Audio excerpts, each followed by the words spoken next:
After a few days on the road with our pre-cooked meals dwindling, it might seem convenient to reach for something in a box or in a bag, but because I know it will bring back my anxiety, my migraines, and my waistline, we choose to stop and restock with good fresh food. I don't want to be backed in a corner and start making desperate decisions at crappy restaurants. Bringing our own food, our own kitchen with us is a big part of why we chose to travel in the van in the first place. Eating on the road is a dangerous line to walk, and I put on 30 pounds the last time we tried to go without meal prepping. We'd prefer to get our meats from a local first and second regenerative pasture-based farm, and I'd love to talk about that at length in another video if you're interested, but for today's vlog I want to talk about what we do while we're in transit. It's another gray, rainy day here in Tennessee, and it seems like we're going to be following this rain cloud all the way to Arkansas. As high-tech as our van is, living on the road still leaves us very much at the mercy of Mother Nature in a lot of ways. One of the ways that is how we cook and how we eat.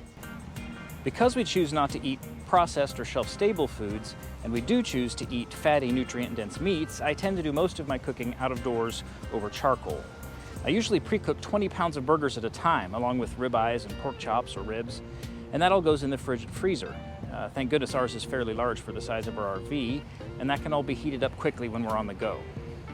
Grilling outdoors is a luxury I have when we're chasing the sunshine, but today it pays to have options. When we do need to stop at grocery stores, we stick to wholesale clubs. I know food prices have looked crazy in different parts of the country for a while now, but at Sam's Club and Costco, the prices, especially on meat, have been much more stable. We belong to both. Sometimes we find ourselves in a part of the country that has one or the other, so again, it pays to have redundancy.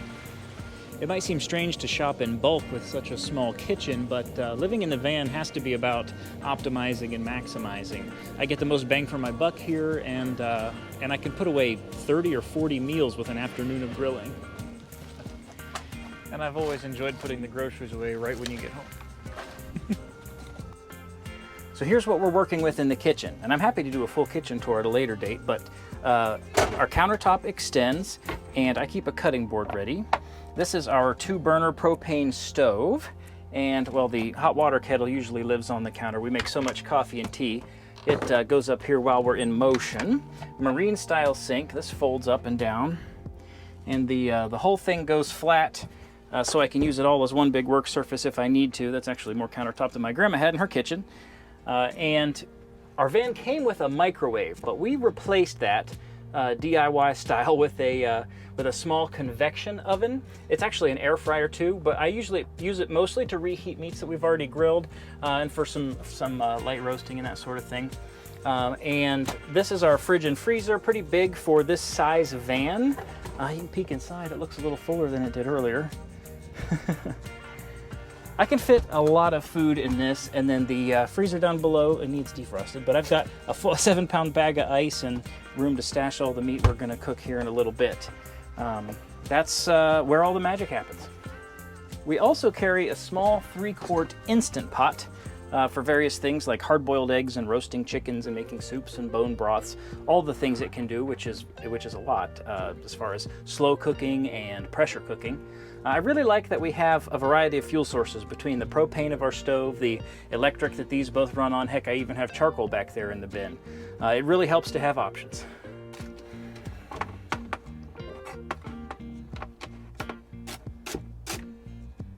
He's right behind me, isn't he? Don't mind me peeling onions down here on the floor.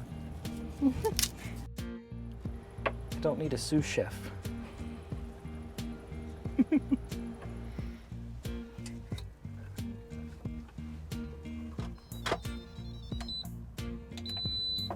And there's soup on for a rainy week.